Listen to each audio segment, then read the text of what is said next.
उजाले उनकी यादों की।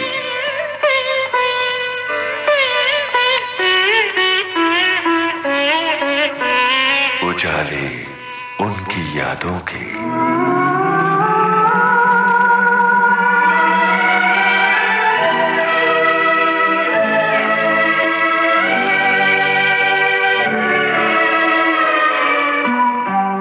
एक दौर था जब इस गायिका ने ये गाना गाया था। मुझे भूल भी जाओ तो ये हक है तुमको, लेकिन जमाना उन्हें भूल न सका।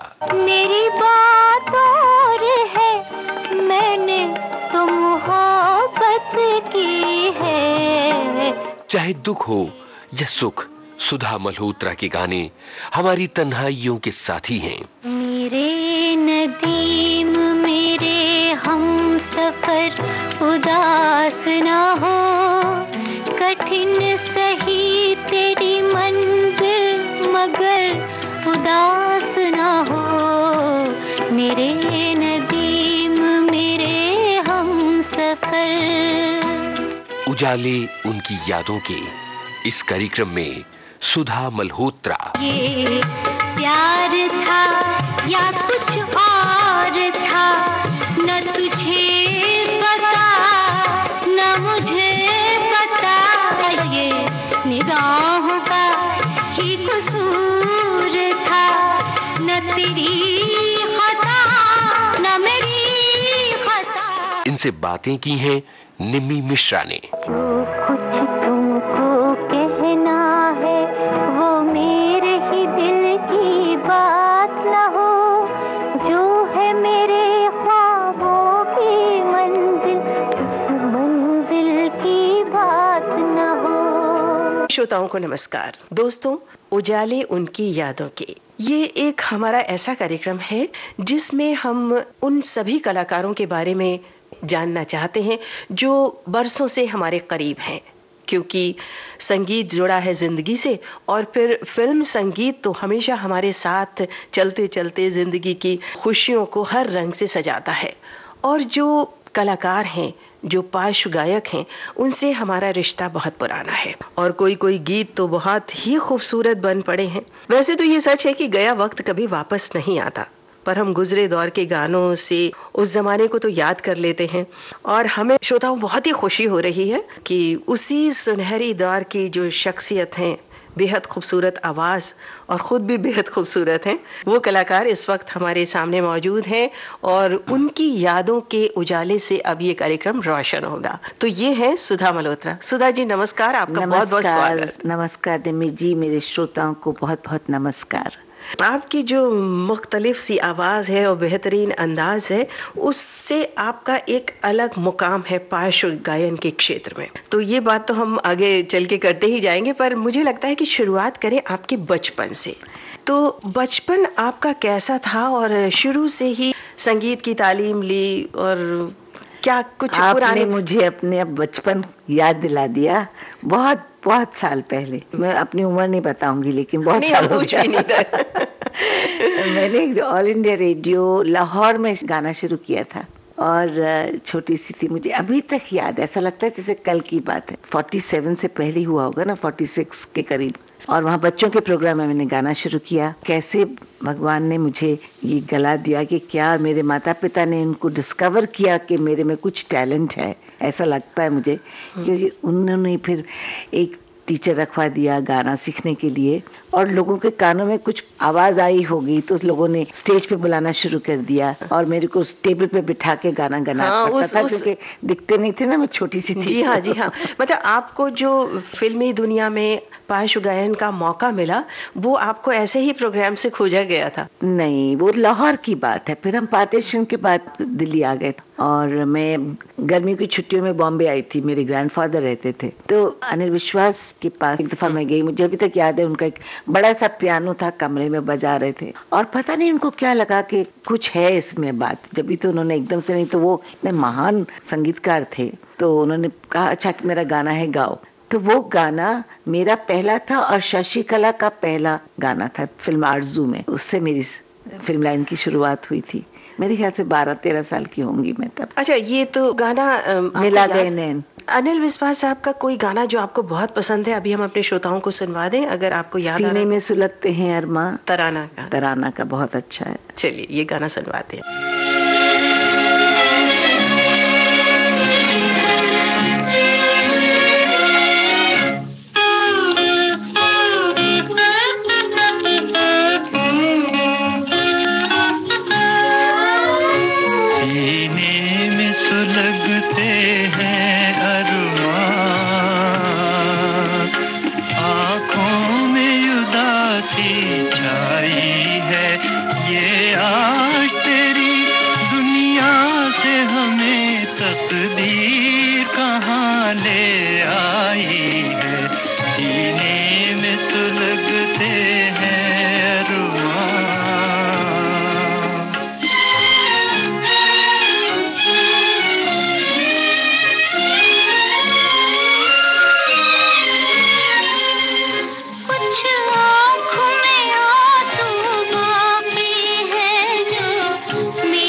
अच्छा, गाना सुनते सुनते सुधा जी मैं ये सोच रही थी कि ज्यादातर जो भी पार्श्व गायक होते हैं, संगीत से जिनका लगाव होता है, उनको ऐसा माहौल मिलता है बचपन से कि उनके यहाँ परिवार में कोई गाता है या उन्होंने कुछ ऐसा गाना वाना सुना। तो आप का ये जो शौक है या जो भगवान की कृपा है आपके गले में, परिवार में किसी को गाने का शौक था? नहीं, मेरा बिल्कुल परिवार में गाना का शौक तो सभी को होता है, लेकिन मेरे पेरेंट्स को बहुत शौक था। लेकिन मेरे फादर तो एजुकेशन में थे, इकोनॉमिस्ट थे, और मेरी मदर घरेलू, बट दोनों को गाने का शौक था, बट वो माहौल गाने का नहीं था। अच्छा, घर में म्यूजिक चलता रहता था?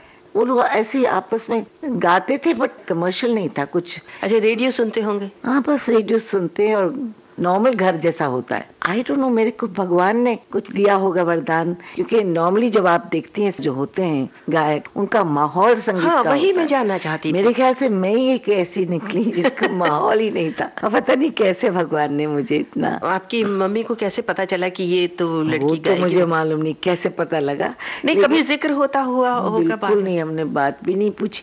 इतना नेचुरल सब कुछ जा रहा था कि कभी मैंने तो मुड़ के देखा नहीं कि मैं क्यों गा रही हूँ, मतलब कि गाना ही है मुझे बस। और मुझे ऐसा लगता है कि उस जमाने में बच्चों को पढ़ाई के साथ साथ गाने की और नृत्य की शिक्षा देने का एक रिवाज सा था, जैसे लड़कियां पढ़ रही हैं तो साथ साथ कुछ और सीखें। पढ़ाई में तो बहुत ही कमजोर थी, क्यों ध्यान ही नहीं देती थी मैं तो उसकी तो बड़ी, लेकिन सबसे बड़ी बात है कि हर स्कूल में जाती थी तो स्पॉइल करते थे सब लोग, क्योंकि गाना गाती थी ना, तो और कोई बात ही नहीं, सब लोग आगे खड़ा कर देते थे, गाना गाओ मतलब गाने से आपकी और सब जो आपने कहा कि कमजोरियां थी जो छुप जाती थी। मतलब स्कूल में जब आप होंगी तो सब लड़कियां भी गाना सुनना चाहती होंगी। और आप यकीन करो 30 साल के बाद मैं जिसको मिलती हूँ स्कूल से वो सब जानती है मुझे, मैं तो किसी को नहीं जानती। एक छोटी सी लड़की गा रही हो, जहन में रहेगा तो आगे जाके भी याद रखेंगे तुम गाती थी। तो ये एडवांटेजेस दिए भगवान ने, God has been very kind to me. अच्छा, तो कितने साल की उम्र से आपने सीखना शुरू किया? 5-6 साल की उम्र से।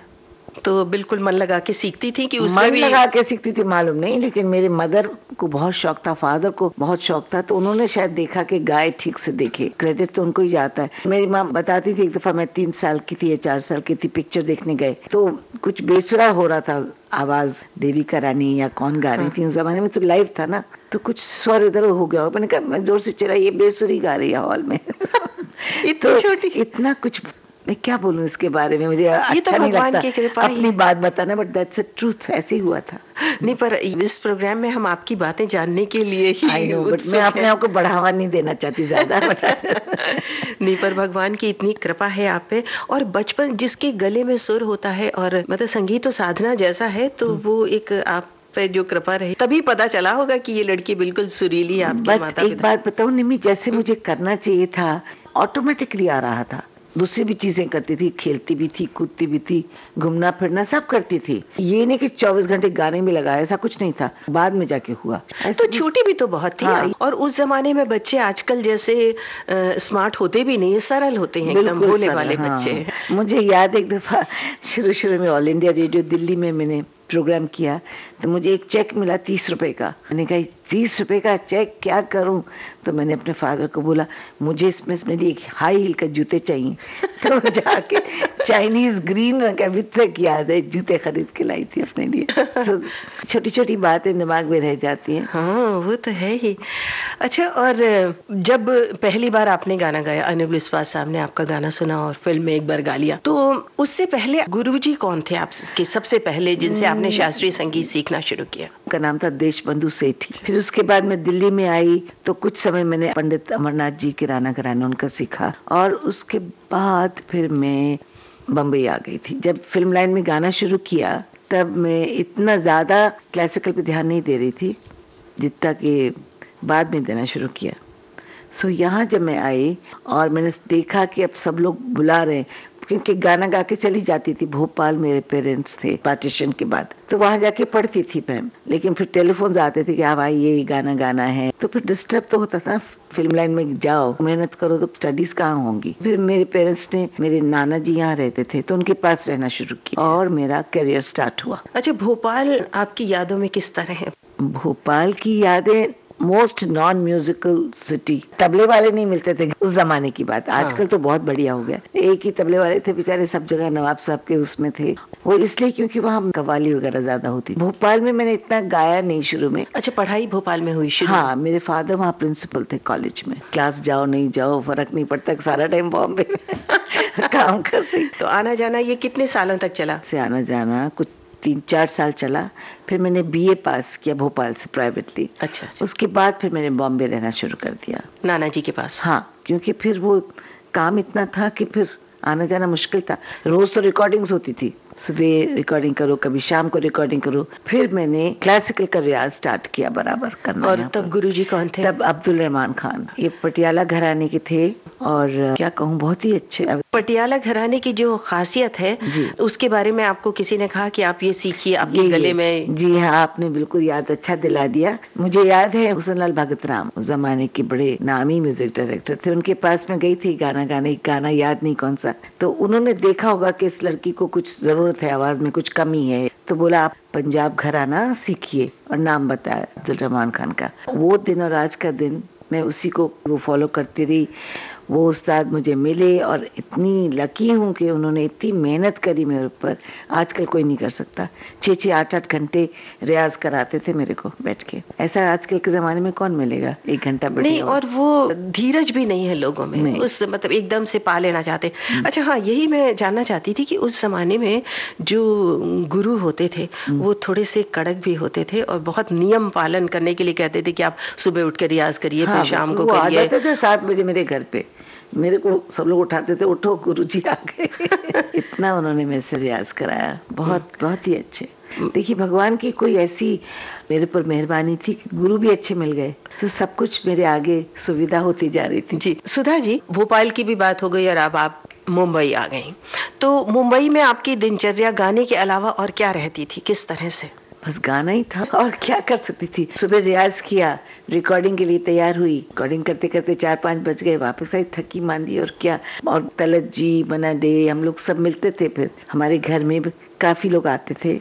अच्छा। डिनर होते थे, म्यूजिक पार्टी होती थी, ऐसे ही सब मौज मस्ती का ही टाइम था वो तो। मतलब मेहनत के साथ साथ जो मौज मस्ती थी वो भी चलती थी। हाँ, उस जमाने में कॉन्सर्ट वगैरह कम होती थी, आजकल के जैसे नहीं कि हाँ, आर्टिस्ट को पकड़ लिया तो सारी दुनिया घूम रहे। नहीं नहीं, हम लोग तो बेसिकली जहाँ थे वहीं थे, बहुत कम थे, कॉन्सर्ट ज्यादा नहीं होती, और अपने काम में ही व्यस्त रहते थे।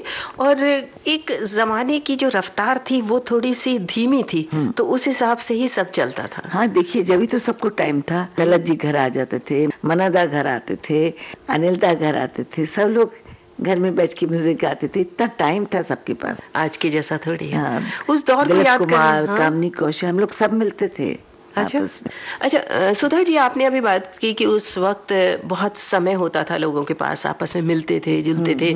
मन्ना डे जी आपके यहाँ आते थे, तलत साहब आते थे, दिलीप कुमार, कामनी कौशल, तो उनके बारे में कुछ बताइए ना कि दिलीप कुमार से आपके कैसे संबंध थे, कैसे मिलना होता था, उनका मिजाज कैसा था? बांद्रा में रहते थे पहले, और मेरे नाना जी रेलवे में थे, मेरे ग्रैंडफादर, तो उनका बंगलो बिल्कुल उनके घर के पास था। अच्छा। कार्टर रोड पे बांद्रा में।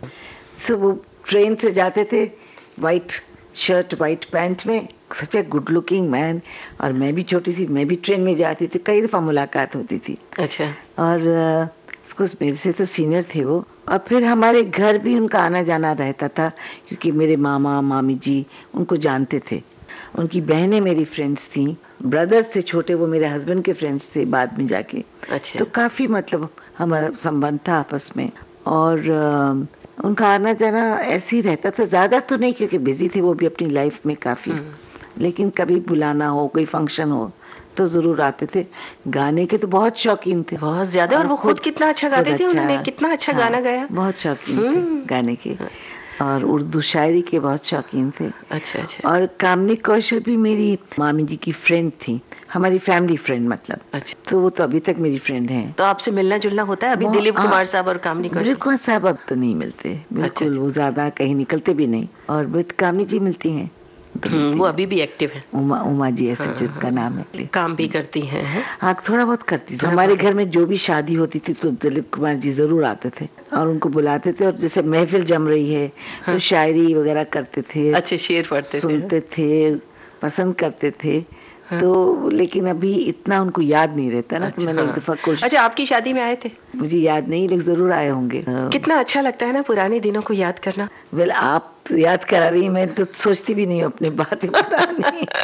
कहते ना, आगे देखो, अभी का सोचो और आगे देखो, पीछे को भूल जाओ। पर जो जिंदगी से जुड़े आप जैसे कलाकार हैं, मतलब बहुत सारे लोगों की जीवन की शुरुआत से अभी तक आपके गानों ने उन्हें संभाला है, तो उन्हें आपकी बातें और उन गानों से जुड़ी बातें, उन कलाकारों की बातें सुनना बहुत अच्छा लगेगा। I hope so.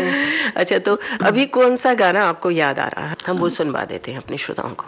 हाँ, उनका दिलीप कुमार जी का वो तो नया दौर में फर्स्ट क्लास गाने थे। उनका कोई भी अच्छा गाना, ये देश है जवानों का, ये देश है, ये बजवा दे।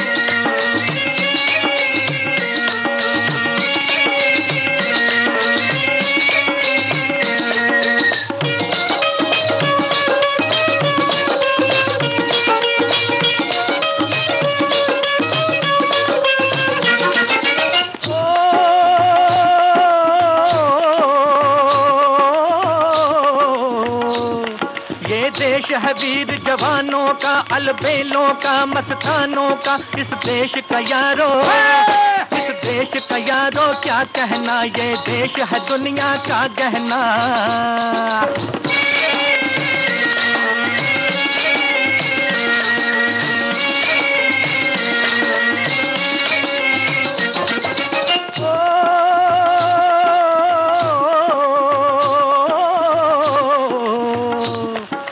चौड़ी छाती वीरों की, यहाँ भोली शक्लें हीरों की, यहाँ गाते हैं रांझे, यहाँ गाते हैं रांझे, मस्ती में मचती हैं धूमें बस्ती में।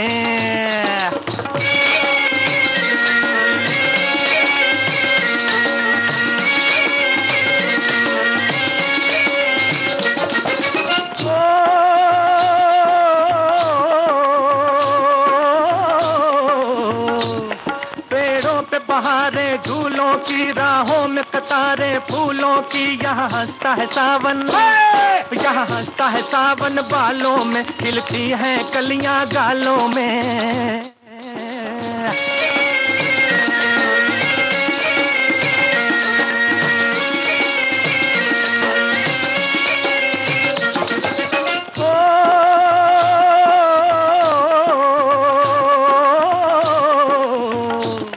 कहीं दंगल शौक जवानों के, कहीं करतब तीर कमानों के, यहाँ नित नित मेले, यहाँ नित नित मेले सजते हैं, नित ढोल और ताशे बजते हैं।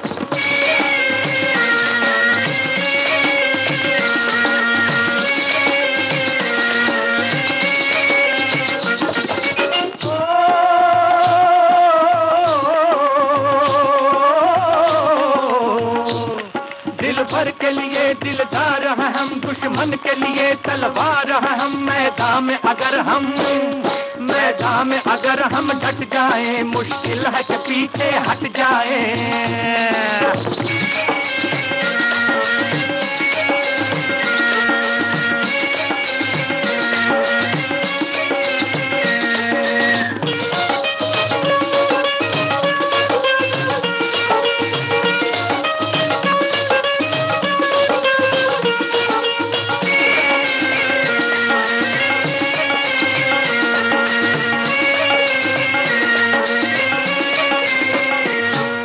अच्छा, गाने की रिकॉर्डिंग के बारे में कुछ बताइए कि जब आप पहली बार रिकॉर्डिंग के लिए गईं तब आप बहुत छोटी थी, तब बच्चों को डर ही नहीं लगता, उनको जो कहा जाता है वो कर लेते हैं। नर्वस तो बहुत थी ऐसी बात थी, इतनी भी बच्ची नहीं थी, नर्वस थी। हाँ। लेकिन बहुत मेहनत करना पड़ता था निमी जी, 4-5 दफा तो उनके घर जाके गाना सीखा। जब रिकॉर्डिंग करी तो इतने 50-60 म्यूजिशियंस, और ये ट्रैक नहीं होता था, वो म्यूजिशियंस साथ में बजाते थे, तो एक ने भी गलती करी पूरा गाना दोबारा से, मैंने गलती करी पूरा गाना गाओ, वो खत्म हुआ, फिर HMV में जाके अलग से गाना गाओ, तो इतनी मेहनत करनी पड़ती थी, मैं बता नहीं सकती आपको।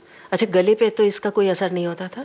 ऑब्वियसली नहीं हुआ होगा, तो गाने तो बाहर आ गए अच्छे से और डबिंग कुछ नहीं था वहाँ पर उस वक्त। हाँ, उस जमाने में ऐसा कुछ नहीं होता था। नहीं। सब मिल के, और एक एटमॉस्फेयर बनता था गाने का, सारे कलाकार हैं एक साथ बैठते थे, गाते थे। मुझे याद है कई गाने बड़े बड़े पंडित लोग, जैसे राम नारायण जी, हरिप्रसाद चौरसिया जी, और इस तरह से कई लोगों ने मेरे साथ बजाया था, जोग साहब वायलिन पे, वीजी जोग, तो ये लोगों ने बड़े अच्छी तरह से बजाते थे, उनको अच्छा लगता था बजाना, क्योंकि मैं जो गाती थी शायद उनको पसंद आता था, तो वो खुद एंजॉय करते थे बजाना।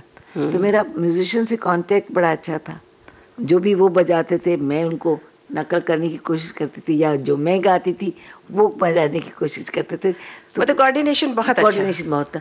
अभी कान में लगा के आप गाओ तो कुछ समझ नहीं आ रहा कोई क्या बजा रहा है। सो ये जो पर्सनल टच था ये उस जमाने में ज्यादा था। आजकल टाइम नहीं है किसी के पास, तो इजी हो गया है वैसे गाना, पर उसमें वो बात इसीलिए नहीं आ पाती क्योंकि सब मिलजुल के जो एक एक्सप्रेशन ऑन द स्पॉट होता है ना, कि जैसे हम कुछ गा रहे हैं और तबले वाले ने बहुत अच्छा साथ दिया, तो आंखों में जो एक बात हो जाती है, उससे वो असर गाने पे भी दिखता है। तो लाइव कॉन्सर्ट में मुझे अच्छा लगता था करना बहुत। हाँ, फौरन आपको पता चलता था कि आप कैसा गा रही हैं और लोग एंजॉय कर रहे हैं, और मूड बनता था ना, किसी ने गर्दन हिला दी तो और अच्छा लगा। हाँ, ये बात तो है, और ऐसा ही सब रिकॉर्डिंग में होता था क्योंकि सब सामने मौजूद रहते थे। अच्छा, अभी आपने कुछ देर पहले बात की थी दिलीप कुमार साहब की फिल्म आजाद की, उसकी वजह से सब गाने बहुत अच्छे। सी रामचंद्र साहब का संगीत बहुत ही उम्दा है, बेहतरीन। तो उसका कौन सा गाना सुनवाएं श्रोताओं को? नहीं, राधा ना मेरा फेवरेट गाना। चलिए।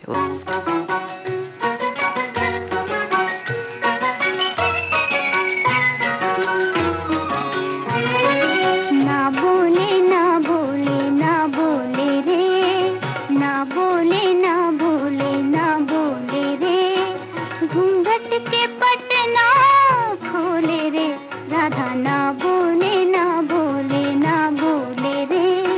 घूंघट के पटना खोले रे, राधा ना बोले ना बोले ना बोले रे।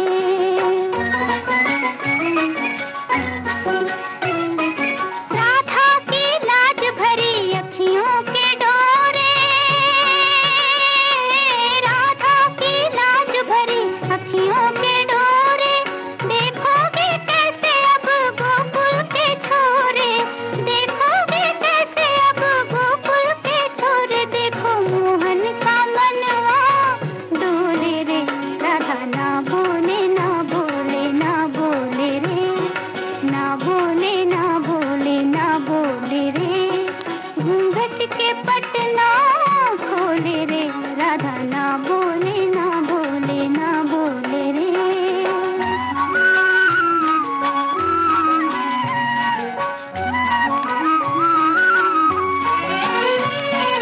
याद करो जमुना किनारे सांवरिया, याद करो जमुना किनारे सांवरिया।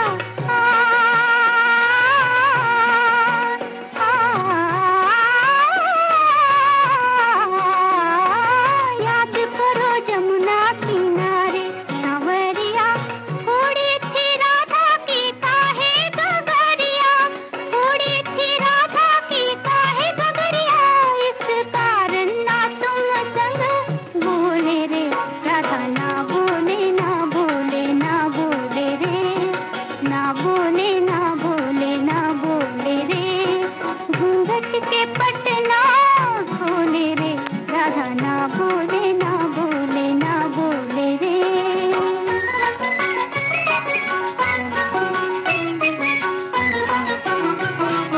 रूठी हुई यूं ना मानेगी छलिया, रूठी हुई यूं ना मानेगी छलिया। चरणों में राधा के रख दो मुरलिया, चरणों में राधा के रख दो मुरलिया। बात बन जाएगी हौले हौले रे, राधा ना बोले ना बोले ना बोले रे, ना बोले ना बोले ना बोले रे। घूंघट के पटना खोले रे, राधा ना बोले ना बोले ना बोले रे। उजाले उनकी यादों के इस कार्यक्रम में सुधा मल्होत्रा से निमी मिश्रा की बातचीत। सुधा जी, अब हम बात करते हैं, जब अनिल विश्वास साहब के साथ आपने गाना गाया, उसके बाद सिलसिला शुरू हो गया आपके गाने का। बिल्कुल। हाँ? और मैं क्या बताऊं आपको, खुशकिस्मत अपने आप को समझती हूँ कि जितने भी मेरे साथ म्यूजिक डायरेक्टर्स आए, संगीतकार आए, इतने अच्छी तरह से उन्होंने मेरे को सिखाया और इतने गुणी लोग थे कि उनके साथ गाने में मुझे बहुत ही अच्छा लगा। और फिर कॉन्फिडेंस बढ़ता जाता है ना, जैसे जैसे गाओ, तो मुझे सीखने में टाइम नहीं लगता था, जल्दी सीख जाती थी। और वो लोग को भी पेशेंस था कि एक नई आर्टिस्ट को सिखा रहे हैं। क्या बताऊं, भगवान की दया। अब हम बात करते हैं कि आपका वो जो गाना है ना, अब दिल्ली दूर नहीं, माता ओ माता, हाँ उसका ही तो ये गाना है। हाँ। तो आप बहुत छोटी थी? नहीं, इतनी भी छोटी नहीं थी, तब तक तो मैं 20 साल की हुई थी। तो उस गाने के बारे में कुछ बताइए। वो गाना मैंने जब सीखा तो राज कपूर, द ग्रेट राज कपूर, इतनी क्या था उनमें कि he brought out the best talent किसी आर्टिस्ट का। बेस्ट मतलब निकालते थे, क्योंकि उनका बिहेवियर इतना अच्छा होता था, आर्टिस्ट को जैसे आसमान पे चढ़ा के रखते थे। तो मैंने जब ये गाना गाया, मेरे घर में कुछ मेहमान आ रहे थे, तो मेरे पास आके उन्होंने, अभी तक याद है, बात किया कि सुधा देखो ये छोटे बच्चा गा रहा है, उसकी माँ गुम गई है और वो ढूंढ रहा है उसको, माता माता गुम गई है या चली गई है, याद नहीं ठीक से सिचुएशन। तो इसमें थोड़ी सी सिसकियाँ, थोड़ा सा एक्सप्रेशन, हाँ वो कर देना तो बहुत अच्छा रहेगा। मैंने कहा ठीक है। थोड़ी नर्वस जरूर थी, राजी का गाना गा रही हूँ। अच्छा, उससे पहले गाया था राजी का कोई गाना? आई थिंक वो पहला गाना, वो पहला, इसीलिए मैंने ये जानना, पहला ही गाना था। जी हाँ। उसके बाद बहुत सारे गाए, उसके बाद तो बहुत सारे गाए, लेकिन वो पहला था। तो फेमस स्टूडियो में मैं गा रही थी, मीनू कार्तिक थे, मैंने स्टार्ट किया, रिहर्सल हुई, एक रिकॉर्डिंग, नॉर्मली 4-5 टेक्स होते हैं, उसमें से एक पसंद आ जाए। टेक हो गया तो राज ने कहा ओके, इतने बड़े आर्टिस्ट ने एक टेक में से कहा बहुत अच्छा, बस सुधा खत्म। तो चलिए अभी इस गाने को सुनवा देते हैं श्रोताओं को, है ना, तो उन्हें भी पता चलेगा कि एक टेक में सुधा जी ने क्या गाया। और उसके बाद राज साहब की बातें और करते हैं। माता ओ माता जो तू आज होती, मुझे यूं बिलखता अगर देखती, तेरा दिल टूट जाता। माता ओ माता जो तू आज होती, मुझे यूं बिलखता अगर देखती, तेरा दिल टूट जाता। माता ओ माता।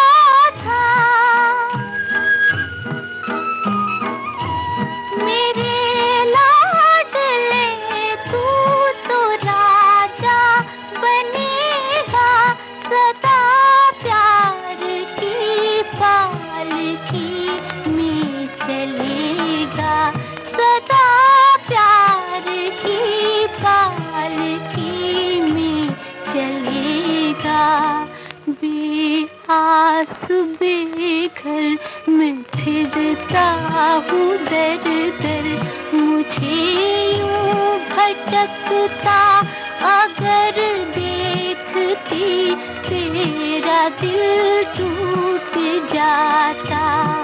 माता ओ माता।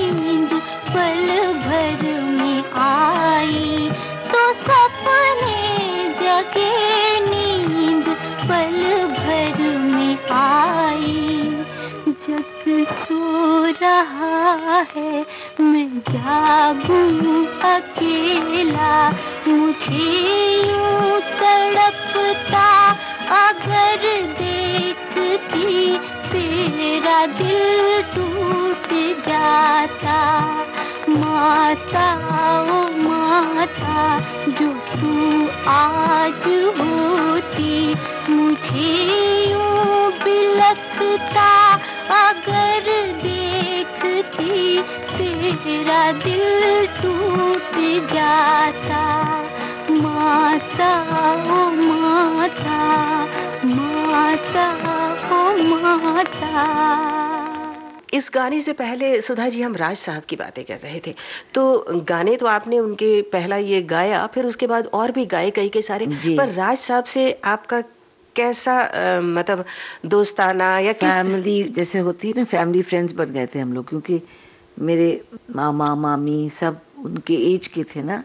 अच्छा। और कृष्णा जी वगैरह हम लोग सब मिलते थे और काफ़ी संबंध हुए। उनकी लड़की रितु ने शादी करी थी एस्कॉट्स के नंदा साहब के लड़के से, तो जान पहचान थी बहुत हम लोग की। लेकिन Raj ji as an artist, as a human being was a great man, बहुत ही अच्छा। As I told you earlier कि वो अपना आर्टिस्ट का कमाल था, कैसे उनका बेस्ट निकालते थे। उनकी हर पिक्चर में आपने देखा होगा। और संगीत का कितना ज्ञान था, बहुत ज्ञान था।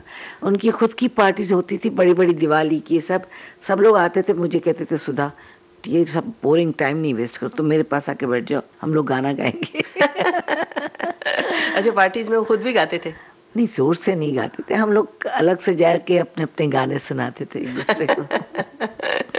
तो कौन कौन से गाने कुछ याद है? उस जमाने में कौन से गाने गाती थी आप? नहीं, वो एक पिक्चर बना रहे थे, उसके गाने सुना रहे थे।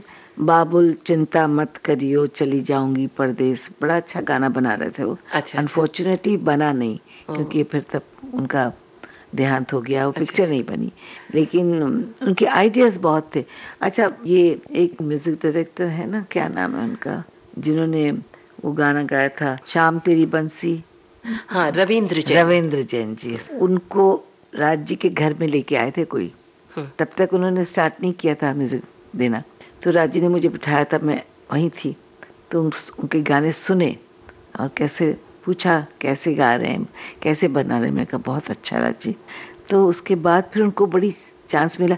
उनकी पिक्चर में गाया कि नहीं, बनाया कि नहीं मुझे मालूम नहीं, लेकिन मैंने वहाँ उनको पहली दफ़ा उनके गानों को सुना था, और उसके बाद तो उन्होंने बहुत अच्छे गाने दिए। जी। अच्छा, राज साहब की बात चल रही है, तो जब आपने प्रेम रोग के लिए गाना गाया, बहुत बड़ा गैप था मेरी लाइफ में। बहुत लोगों को मेरे से नाराजगी, बीच की बहुत सी बातें रह गई हैं, पर क्योंकि राज साहब की बात चली इसलिए मुझे वो गाना याद आ गया। ओ, बहुत एरा पुराना आपने याद दिला दिया। फिर मैंने शादी करी 60 में, और देखो बचपन से गा रही थी। फिर एक ज़माना आया कि मैंने कहा कि लड़कियों को शादी तो करनी पड़ेगी ना, कब तक मैं अपने ग्रैंडफादर के यहाँ रहती, भोपाल, वो बॉम्बे, इधर मुश्किल। अच्छा, तब तक आपके मम्मी पापा भोपाल में ही थे और आप भोपाल में थे? हाँ। अच्छा। वो बॉम्बे आए नहीं आपके साथ रहने के लिए? तो प्रिंसिपल थे कॉलेज में। अच्छा। आते जाते थे, ऐसी बात नहीं। उनके फिर फादर का घर था तो आते तो थे, लेकिन मतलब रहने को नहीं इतना ज्यादा। तो फिर उसके बाद शादी हो गई मेरी। शादी के बाद गाना मैंने फिल्म नहीं, शादी कैसे हुई उसके बारे में कुछ बताइए। कि शादी तो अरेंज हुई? नहीं, लव। तो लव की शुरुआत कैसे हुई, कुछ याद है? तो बचपन से थी। अच्छा, बचपन से जानते थे हम लोग, फैमिली आपस में, फैमिली के रिश्तेदारी में। तब ये समझ थोड़ी होगी कि आगे जाके जीवन साथी बनेंगे? ये कहाँ समझ थी, तब तो मैं गाने में मस्त थी। अच्छा, उनको भी गाना बहुत पसंद होगा? हाँ, जरूर पसंद बहुत था। He thought I was the best singer in the world. तो जब कभी मिलते थे आप गाना सुनाती थी उनको, कि या वो अलग से सुना करते थे? नहीं, उनको अलग से कभी नहीं सुनाती, साथ में सबके सामने। बहुत। अच्छा, देखिए हम कहाँ चले गए बीच में। हाँ, बहुत सारी आपसे बातें करनी है। हाँ, राज कपूर जी की हम बात कर रहे थे। हाँ। और प्रेम रोग का जो वो गाना है, गजल है, वो लाजवाब। मैं आपको बताता हूँ। देखिए, मैंने गाना छोड़ दिया था फिल्म में, लेकिन मैंने HMV में एक रिकॉर्डिंग करी थी जगजीत सिंह के म्यूजिक में, प्राइवेट गजल्स, बहुत अच्छी गजलें थी। आई डोंट नो आपके पास हैं कि नहीं, है ना? आप वो बजाएंगे तो बहुत अच्छा है। आशना होकर अगर ना आशना हो जाएगा। हाँ, बहुत सुंदर गजल, बहुत सुंदर। तो राज जी को हम लोग पूना में मिले, मेरे हस्बैंड थे, हम लोग सब थे। तो ये गजल नई रिलीज हुई थी, तो मैंने कहा राज जी आप सुनो। उन्होंने सुना और वो फिदा हो गए, बिल्कुल फिदा हो गए। कहते ये तो मैं तुम्हें कैसे भी करके कुछ करने वाला हूँ मैं तो। बात खत्म हो गई। फिर उन्होंने शायद प्रेम रोग स्टार्ट करी थी पिक्चर, और ऐसा लगता है मुझे कि वो नई आवाज ढूंढ रहे थे। मतलब हट के लता जी वगैरह तो गाती ही थी। तो मेरे को फोन आया उनका कि सुधा प्लीज तुम मेरे लिए गाना गाओ, गजल गाओ। अभी तक सब आंखों के सामने आ रहा है। मेरे हस्बैंड अमेरिका गए हुए थे, मैंने फोन किया, मैंने कहा ये बात है, राज जी का फोन आया है, अब मैं क्या कहूँ। उन्होंने कहा राज जी के लिए कुछ भी करने को तैयार है। अच्छा। तो मैंने कहा ठीक है राज जी, मैं गाऊंगी आपके लिए। वो अगले दिन एम्बेसडर गाड़ी में वाइट कुर्ता पैंट पहनकर आ गए घर पे। चलो मेरे साथ लक्ष्मी के घर, लक्ष्मीकांत के घर में। वहाँ गए, वहाँ रिहर्सल करी, सब किया, फटाफट रिकॉर्डिंग पे पहुँच गए। 100 म्यूजिशियंस। मैं तो डर गई, मैंने कहा राज जी इतने गैप की बात मैं कैसे गाऊंगी, ये गाना समझ नहीं आ रही। एनीवे, गाना गाया और वही टेक फर्स्ट क्लास ओके कर दिया फटाक से। एक टेक ओके हो गया? एक टेक में। मैंने कहा राज जी आप क्या कर रहे हैं? नहीं बस इससे अच्छा नहीं चाहिए मेरे। अच्छा, मतलब आपने उसी वक्त सीखा गाना? नहीं, सीखा पहले से? तो पहले अच्छा लक्ष्मी जी के यहाँ सीखा। और म्यूजिशियन 100 म्यूजिशियंस थे मेरे सामने बजा रहे। चौरसिया जी, ये वो सुल्तान है, पता नहीं कौन कौन, top musicians of Bombay India बजा रहे थे। नर्वस तो जरूर थी, इतना गैप हो गया था ना। आपने सुना है वो गाना? सुना, बहुत बहुत बार सुना। और अपने श्रोताओं को पता नहीं कितनी बार सुनवाया। पर उसमें जो कशिश है और जो वो सीन है, सब कुछ कुल मिला के वो गाना अपने आप में बहुत ही बेशकीमती है। जब इतनी गाने की, अच्छा उस गाने के बारे में और कुछ, फिर जब वो हो गया बस वो उन्होंने इतना पसंद आया कि रोज फोन आ रहे थे मेरे पास, रोज सुबह सुबह राज जी का फोन, आज ये आ रहा है डिस्ट्रीब्यूटर, आज इसको दिखाना है, आज इसको फिल्म करना है, आज ये करना है, तुम आओ डिनर पे। ये अरे मैंने कहा राज जी आप कहाँ मेरे को फंसा रहे हैं। But he really meant it because he was so proud कि इतना अच्छा गाना हो गया वो। और उसको उन्होंने पिक्चराइजेशन किया। बट एक गलती ये हो गई कि पिक्चर बहुत लंबी हो गई थी वो, और उसमें उनको समझ नहीं आ रही थी क्या करें क्या नहीं करें, थोड़ा सा नर्वसनेस आ जाती है ना कुछ। तो उन्होंने 2-3 गाने उसको पिक्चर के टाइम से हटा दिए थे। तो उस दौर में ये गाने को हटाना पड़ा अनफॉर्चुनेटली। वीडियो में है, सीडी में है, सब कुछ नहीं, फिल्म में है ना, फिल्म में है होगा, बिल्कुल है, तभी तो लोगों ने इतना सुना और पसंद किया। तो जब उस गाने की इतनी बात हो रही है तो वो सुनवाइए ना आप, जरूर सुनाइए। हाँ,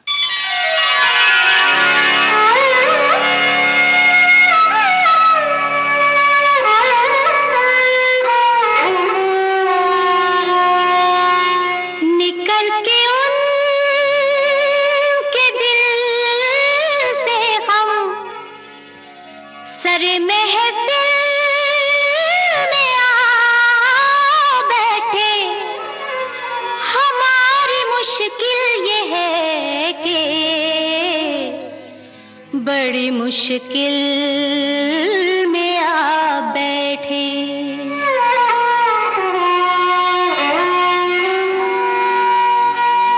जो मिलते रहते हैं वो दिल में समा जाते हैं, जो मिलके नहीं मिलते वो याद बहुत याद आते हैं। ये प्यार था,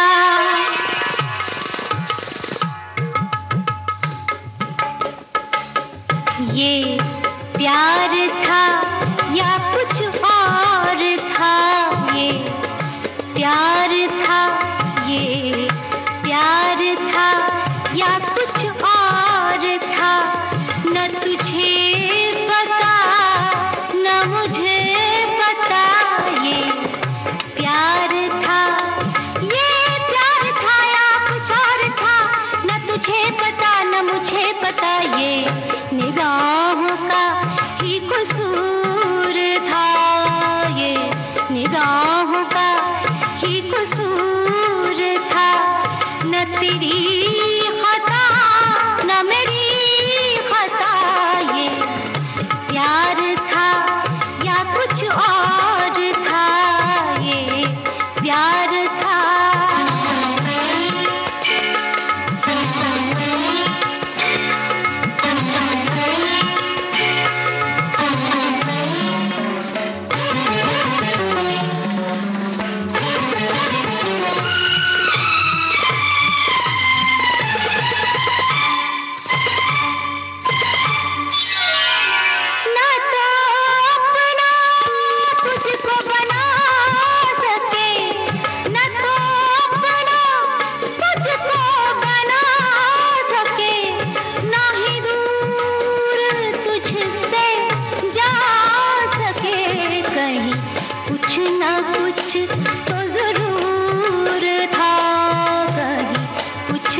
मुझे पता न मुझे पता, ये निगाहों का ही कसूर था, ये निगाहों का ही कसूर था। न तेरी खता न मेरी खता, ये प्यार था या कुछ और था। सुधा जी, हम बहुत आगे आ गए, कुछ पीछे की बात फिर से शुरू करते हैं, है ना? जी जी। आपने गर्लफ्रेंड का जो गाना है, कश्ती का खामोश सफर है, तो उसके बारे में कुछ बताइए कि उसकी रिकॉर्डिंग कैसे हुई, किशोर कुमार के साथ आपने वो गाना गाया? देखिए, मैं बताऊं, उस दौर में मेरे को प्रमोट कर रहे थे साहिर साहब। वो मेरे घर पे आए एक दिन, सुधा जी आपको मेरा ये गाना गाना है। आई वाज सो हैप्पी, इतने बड़े शायर और मुझे गवा रहे हैं। पता नहीं कौन सा था, मेरे ख्याल से वो मेरे नदीम मेरे हम सफर वो था शायद, एन दत्ता के म्यूजिक में। जी हाँ। और या वो हाँ वही था लगता है। नहीं, कश्ती का खामोश सफर वो बाद में आया। अच्छा, वो बाद में हाँ आया। तो एनीवे उसमें वो गाना मैंने गाया। तो उसके बाद फिर एक के बाद एक अच्छे अच्छे गाने मेरे साथ आए। तो कश्ती का खामोश सफर है, हेमंदा का म्यूजिक था और किशोरदा ने साथ में गाया। तो क्या ग्रेट आर्टिस्ट, वो तो कुछ भी गा लेते थे। वही मैं उनके साथ आपका अनुभव कैसा था? लाइट मूड में गाना गाते थे जिससे सामने वाले को भी वो बिल्कुल अटीज कर देते थे। बिल्कुल। तो आप अपने अनुभव बताइए कि किशोर कुमार के साथ। इतना तो याद नहीं है, लेकिन ये जरूर याद है कि वो जो भी गाते थे, इसमें एक्सप्रेशंस इतने अच्छे उनके भी गाने के थे। और मुझे जरा नहीं लगा कि किशोरदा के साथ गा रही हूँ।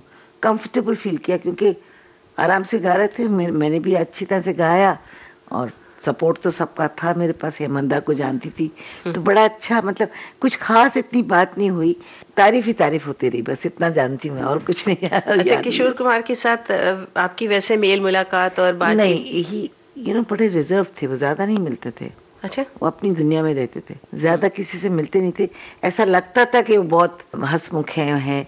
वो थे सब उनके पास quality, but not a very social person. अच्छा। इंट्रोवर्ट थे। पर गाते वक्त उतने ही सीरियसली गाते थे कि माहौल को हल्का बनाते थे, क्योंकि उनको देख के आपके साथी को डर ना लगे, ऐसा वो नहीं करते थे ना? बिल्कुल लाइट। बिल्कुल नहीं। आर्टिस्ट को ऐसे हो ही नहीं सकते। Artist has to be simple. जब तक सिंपल नहीं होगा आर्टिस्ट को, उसकी कला ही गड़बड़ हो जाएगी। सब जिससे भी मैंने काम किया, लता जी, आशा, हेमंदा, रफी जी, बहुत सबने सपोर्ट दिया, सबने मेरे को इनकरेज किया। और Geeta Roy, very very nice lady. So ऐसा मेरे को कोई संकट नहीं आया, कोई ऐसा ना वो नहीं आया कि लोग किसी ने मेरे को डराया हो कि अरे आप क्या गा रही हैं या क्या। नहीं। तो आप गाती अच्छा थी, तो ऐसे डराया तो नहीं जाए? फिर भी हो जाता है ना। हाँ। कि कोई आर्टिस्ट इतनी नई हो कंपैरेटिवली, तो थोड़ा सा कि शायद उनको झिझक को ये ठीक नहीं गा रही है क्या, लेकिन टचवुड ऐसा कुछ नहीं हुआ मेरे साथ। चलिए, तो ये गर्लफ्रेंड फिल्म का ये गाना सुनते हैं।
कुछ कहना है,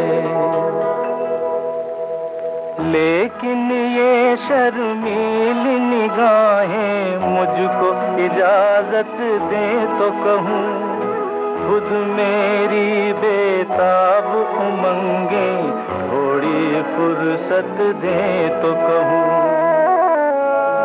आज मुझे कुछ कहना है, आज मुझे कुछ कहना है। जो कुछ तुमको कहना है वो मेरे ही दिल की बात न हो, जो है मेरे ख्वाबों की मंजिल उस मंजिल की बात न हो। कहते हुए डर सा लगता है, कहकर बातन खो बैठूं, ये जो जरा सा साथ मिला है ये भी साथ न खो बैठूं। कब से तुम्हारे रास्ते में मैं फूल बिछाए बैठी हूँ, कह भी चुको जो कहना है मैं आस लगाए बैठी हूँ। दिल ने दिल की बात समझ ली, अब मुँह से क्या कहना है, आज नहीं तो कल कह लेंगे, अब तो साथ ही रहना है। कह भी चुको जो कहना है, छोड़ो अब क्या कहना है। बहुत अच्छा गाना है। बहुत ही अच्छा गाना है। हाँ सुधा जी, आपने जो दौर देखा संगीत में वो बहुत ही खूबसूरत दौर था, और उस जमाने में जो जो संगीतकार होते थे उनकी रचनाएं एकदम अलग पहचान होती थी, है ना जी। तो आपने अभी कुछ देर पहले बात कर रहे थे कि साहिर साहब आपको प्रमोट कर रहे थे, उनके गाने आपने बहुत अच्छे अच्छे हाँ, गाए। हाँ। तो भाई बहन फिल्म का जो गाना है मेरे नदीम मेरे हमसफर हाँ, उदासना, एन हाँ। दत्ता साहब का म्यूजिक जी। है, तो उस बारे में कुछ बताइए कि साहिर साहब के जो और भी गाने हैं कौन से अच्छे लगते हैं आपको? उनका एक एक गाना एक नगीना है। ये मैं आपके हर मुंह से गाना। सुनना चाह रही थी। बिल्कुल, उनकी शायरी क्या कमाल की थी। देखिए आपने मेरे सब गाने जो पॉपुलर हुए हैं तो सुने ही हैं साहिर साहब के, लेकिन एक आपको बताऊं जो मुझे बहुत अफसोस होता है कि मैंने उसको गाने के बाद भी वो रिलीज नहीं हुआ। अच्छा? कभी कभी मेरे दिल में ख्याल आता है, ये मैंने गाया था। अच्छा। हाँ। कभी कभी फिल्म का ये जो गाना है कभी कभी मेरे दिल, पहले आपने गा दिया था? मैंने गाया था। चेतन आनंद साहब की एक पिक्चर बन रही थी, उसमें मैंने और गीता रॉय ने ये गाना गाया था। अच्छा, ड्यूएट था ये? ड्यूएट था। ओह। कभी कभी मेरे दिल में ख्याल आता है कि जैसे पास खड़े मुस्कुरा रहे हो तुम। तो पहले ये गाना मैंने और गीता जी ने गाया था खयाम साहब के संगीत में, चेतन आनंद जी की पिक्चर में। उसके बाद मैंने गाना बंद कर दिया और पिक्चर नहीं बनी। अच्छा, गाने रिकॉर्ड हो गए थे? हाँ, गाना रिकॉर्ड हो गया था। तो पिक्चर नहीं बनी तो शायद साहिर साहब ने ये यश जी को दिया गाना, और तब तो नेचुरली मैं गाती नहीं थी, तो फिर लता जी और मुकेश ने गाया। This is luck. हाँ। क्या कर सकते इसके बारे में तो। अच्छा, तब वो धुन यही थी कि धुन कुछ अलग थी? यही धुन थी। अच्छा, थोड़ा सा हेर फेर था, ज्यादा नहीं। बोल भी थोड़ा फर्क। मेरे पास इतना मुझे अफसोस आता है कि चेतन आनंद जी से मैं पूछना चाहती थी कि वो मेरे को दे दें वो गाना, बट फिर उनका देहांत हो गया, सब जला गया, सब कुछ उनका घर बार जो भी हुआ था, तो गाना गायब हो गया। सो आई एम रियली सॉरी। इतना खूबसूरत गाना था। एनीवे, बाकी बहुत अच्छे अच्छे गाने गाए हैं। जी हाँ, जी हाँ, आपने बहुत अच्छे अच्छे गाने गाए। कभी कभी मेरे दिल में ख्याल आता है कि जैसे तुझको बनाया गया है मेरे लिए, कि जैसे तुझको बनाया गया है मेरे लिए। तू अब से पहले सितारों में बस रही थी कहीं, तू अब से पहले सितारों में बस रही थी कहीं,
रात है, घूंघट उठा रहा हूँ मैं।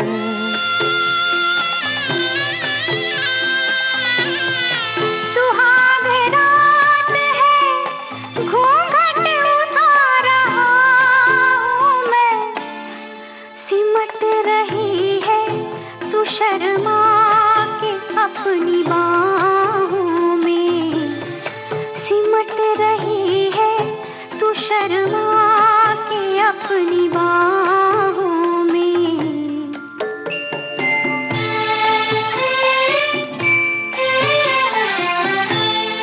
कभी कभी मेरे दिल में ख्याल आता है कि जैसे तू मुझे चाहेगी उम्र भर यूं ही। उठेगी मेरी तरफ प्यार की नजर यूं ही। मैं जानता हूँ कि तू गैर है मगर यूं ही। मैं जानता हूँ कि तू गैर है मगर यूं ही। कभी कभी मेरे दिल में ख्याल आता है। कभी कभी मेरे दिल में ख्याल आता है। उजाले उनकी यादों के इस कार्यक्रम में आप सुन रही हैं सुप्रसिद्ध पार्श्व गायिका सुधा मल्होत्रा से निमी मिश्रा की बातचीत। शहर तक सबका है अंजाम, जलकर आग हो जाना, बने महफिल में कोई शमाया परवाना हो जाए। Recording engineer Ganesh Shinde. क्योंकि ये इश्क इश्क है, इश्क इश्क ये इश्क इश्क है, इश्क इश्क ये इश्क इश्क है। विविध भारती की ओर से इस कार्यक्रम को प्रस्तुत कर रही हैं कल्पना शेट्टी। उजाले उनकी यादों के।